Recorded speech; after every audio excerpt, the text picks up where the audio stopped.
¿De vuelta? Sí, por favor. Bueno, le decía, desde el año 79, todas las leyes orgánicas de todas las Fuerzas Armadas tienen definido, por decirlo de alguna manera, el marco regulatorio. Marco regulatorio que fue después reglamentado en el año 83, también por decreto ley, antes de entregar el gobierno a la democracia, al consenso. ¿Qué pasa? Cuando se hace estas leyes orgánicas de todas las fuerzas, estas reglamentaciones, no se concebía la posibilidad que un miembro de las Fuerzas Armadas reclamara por un accidente o por una herida discapacitante o una muerte a la fuerza como un accidente de trabajo, básicamente, que es lo que es. Lo que ocurre, eso que se pasó por alto, tal vez por una cuestión mística, etcétera, etcétera, dejó un vacío legislativo que tuvo que ser llenado después por la interpretación de la Corte. La realidad es que la responsabilidad del Estado no nace del Código Civil ni nace tampoco de la Ley de Contrato de Trabajo, porque la Ley de Contrato de Trabajo en principio no se aplica. ¿Sí? Es más, las Fuerzas Armadas están excluidas de la Ley de Contrato de Trabajo, con lo cual las acciones laborales que están totalmente fuera de ese contexto. La responsabilidad civil, directamente, la responsabilidad civil subjetiva del 1109 o objetiva del 1113, tampoco estaría comprendida dentro del argumento legal para esgrimir la responsabilidad del Estado. Acá la responsabilidad del Estado, frente a un militar o un policía herido, llámese discapacitado o muerto como consecuencia del cumplimiento de un acto del servicio, es una responsabilidad de derecho público. Una responsabilidad de derecho público con fundamentos de derecho público en el ejercicio de una actividad lícita del Estado Nacional. La responsabilidad de derecho público normalmente puede tener origen lícito u origen ilícito. Origen ilícito es cuando el Estado o un miembro del Estado comete un acto reñido con las normas positivas, pero que da origen a un daño de un tercero que lo reclama. Llámese, por ejemplo, una víctima inocente de un disparo accidental, un peatón arrollado por un patrullero, es una responsabilidad objetiva distinta. En el caso de la responsabilidad derivada de la actividad lícita, no se rige por los parámetros del Código Civil, sino que se rige por parámetros del derecho público, básicamente el artículo 16, 4 y 19 de la Constitución. Básicamente es una cuestión de base constitucional. Originariamente, un suboficial de policía, un sargento que hacía un curso de instrucción especial antisubversiva en ese momento, de comandos, lo que se llamaba CAPE en su momento, tiene un accidente en el desarrollo de ese curso y plantea un reclamo por la discapacidad al Estado, y el Estado, la Corte, llega a la conclusión, con un ejemplo se lo voy a decir, que si un obrero metalúrgico tiene un accidente por el cual se incapacita, obviamente esa incapacidad va a determinar su pase a situación de pasividad, lo van a jubilar por invalidez, pero además de la jubilación por invalidez le van a dar una indemnización por los agravios personales que tiene y va a tener el resto de su vida. Y que en el caso de un militar o un policía, si se accidentaba o recibió una herida voluntaria en el cumplimiento de su servicio, voluntaria por un tercero, llámese, sí, claro, solamente lo iban a pasar a retiro por invalidez, un retiro que evidentemente no iba a acceder después de 30 años de servicio, sino inmediatamente del hecho como consecuencia de la discapacidad, pero que no dejaba de ser una pensión por invalidez. Con lo cual, la Corte dice que ese retiro, llámese retiro o pensión por invalidez, no es indemnizatorio, y que al no ser indemnizatorio no puede considerarse sustitutivo de una adecuada compensación por los agravios que la persona sufría y sufría la familia incluso el resto de su vida.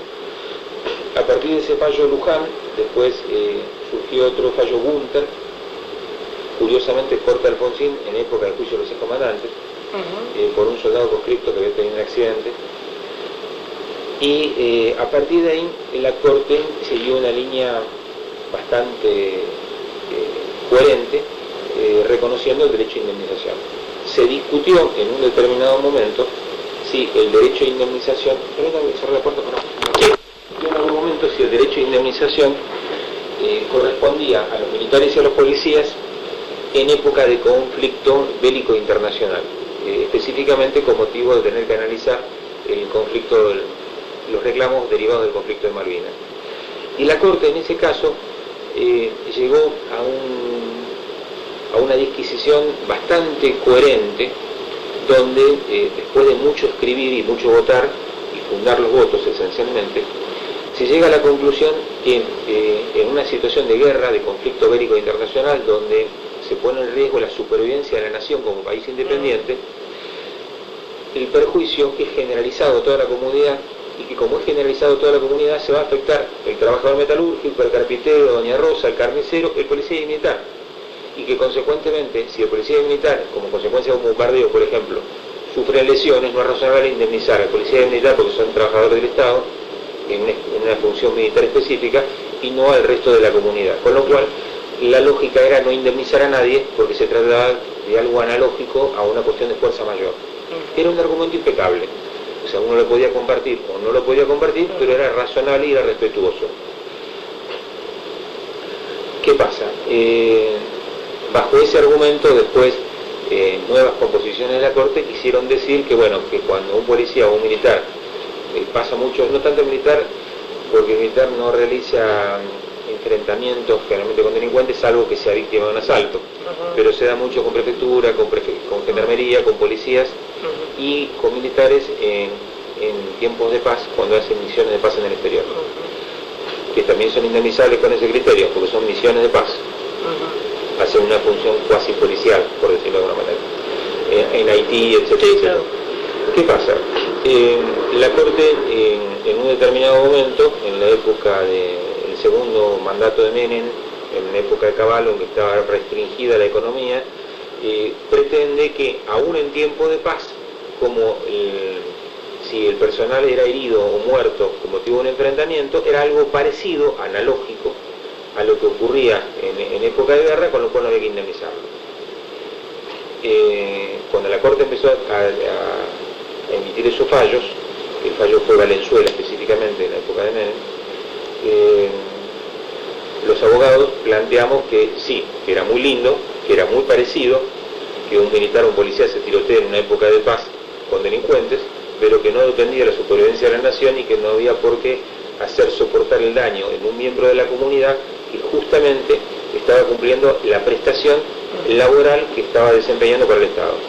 Con lo cual la Corte retomó al criterio tradicional, diciendo sí, está bien, tiene razón, en tiempo de paz, cuando el hombre se tirotea y cae herido o muerto como consecuencia de eso, es indemnizable porque no deja de ser una actividad propia de la función que está desempeñando, análoga, si se quiere, de alguna manera, a un accidente de trabajo. Esto hasta el 18 de diciembre, donde la Corte hace un vuelco totalmente distinto. Y ahora le hago una aclaración que es muy importante. Cuando en 1995 se dicta la Ley de Riesgo de Trabajo, con un criterio político muy particular del gobierno de Menem, se hace para limitar la onerosidad de parte de los empleadores en relación a los accidentes de trabajo de sus dependientes. Ponerle un techo, acotarla, hacerla asegurable y hacer la Argentina un lugar propicio para la relegación de empresas extranjeras. Justamente también se hace en esa época la modificación de la Ley de Residuos Peligrosos, donde se somete la toxicidad o peligrosidad de determinada actividad no a explicaciones físicas o científicas, sino a lo que el Poder Ejecutivo discrecionalmente diga. Con lo cual se abría la puerta, entre comillas, discrecionalmente, para erradicar cualquier tipo de empresa en la Argentina, aún siendo peligrosa para los trabajadores y para el resto de la comunidad, y que a su vez los empleados fueran baratos al momento de indemnizarlos. Eso lamentablemente es el esquema real del contexto económico que se dictaron esas dos leyes. Pero ¿qué pasa? Sacando lo positivo de la ley, que generalizó la cobertura de riesgo de trabajo, que antes mucha gente no la tenía porque trabajaba en negro, porque era cara o porque no la contrataban, al formar parte del aporte, digamos, se generalizó y eso es lo positivo. Pero ¿qué ocurre? La ley preveía que los empleadores que dieran prueba de suficiente solvencia patrimonial, entre ellos el Estado Nacional, que se lo eximía de documentar eso, no tenían obligación de contratar una aseguradora, sino que podían realizar las contraprestaciones económicas y médicas de su propio recurso. Hasta ahí está muy bien. Con lo cual, el Estado Nacional y el Estado Provincial no estaban obligados a contratarla. Sí estaban obligados como sujetos pasivos, como empleadores, pero no obligados a hacerlo a través de una aseguradora, porque se suponía que su propia solvencia económica, el fisco, podía enfrentar ese tipo de reclamos de sus trabajadores de su propio bolsillo. Aquí tenemos que trazar una línea. El Estado Provincial, en ese momento a cargo del doctor Duhalde, decidió cubrir a toda la administración pública de la provincia de Buenos Aires con una RT, y de hecho amparó a la policía de la provincia con una RT, de la misma manera que amparó al resto de la administración. En tanto que la Administración Pública Nacional amparó a los empleados civiles de la administración, dejando de lado el autoaseguramiento, y a los militares y policías no los cubrió con una RT. Hizo una discriminación y dijo a estos sí y a estos no. No obstante lo cual, seguía siendo responsable frente a sus trabajadores. Lo que ocurre es que a partir de ese año, del año 95, 96 en realidad que entró en vigencia la ley, cuando un militar o un policía tenían un accidente o eran heridos en un enfrentamiento o muertos, una mínima cantidad de personas realizaba juicios, y el resto, la gran mayoría, diría que un 95% de las víctimas, por ignorancia, dejaba prescribir la acción y no iniciaba nada porque pensaba que no tenía derecho a nada. O sea, estaban concientizados dentro del esquema castrense de que no podían reclamar y que el Estado, la fuerza, los había premiado con una jubilación por invalidez que era el retiro anticipado y nada más. ¿Qué pasa? Un 5% de esa gente hacía juicios, se asesoraba, caminaba, y llegaba un profesional que más o menos entendía el tema y planteaba una demanda. Esas demandas tenían éxito en función del criterio de corte que ya lo expliqué antes, y se documentaba que el hecho, o sea, había que probar el hecho de que el hombre había tenido el enfrentamiento, que era legítimo, las circunstancias, el daño que había tenido, y las viudas y los discapacitados tenían indemnizaciones acordes a la medida del daño, correcto, y con los particulares criterios de la Cámara Federal Civil y Comercial, en función de lo que se supone que vale la vida de un militar en relación a la vida de un civil, pero se lograban indemnizaciones razonables. ¿Qué pasa? Por ejemplo, en el caso de policía, esas indemnizaciones, el cúmulo de esas indemnizaciones anuales, no llegaba nunca a superar los 4 o 5 millones de pesos promedio. Es más, si nos fijamos en la previsión presupuestaria que hizo la Policía Federal, que a partir de la Ley de Consolidación de Deuda del Estado tiene obligación de notificarle al Congreso para que junte la plata para el año que viene, ¿sí? La previsión presupuestaria del año 2007 para el 2008, para pagar en el 2008 no llega al 1 millón de pesos, ¿sí?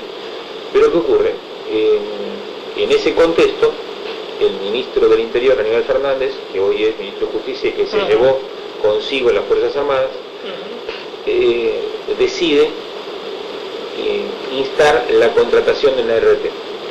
Para instar esa contratación de una RT, que es el expediente que yo le voy a facilitar copia, que me trajeron anónimamente acá al estudio, hace un proyecto de licitación donde prevé pagar 63.750.975,20 por año para no tener que pagar 3 o 4 millones en indemnizaciones por juicio. ¿Sí? Y lo más triste de esto es que resulta muy curioso que el día de apertura de sobre, que es el 18 de diciembre, es el mismo día que la Corte emite el fallo Lesto. ¿Sí? Fíjese, es el 18 de diciembre. Es demasiado casual.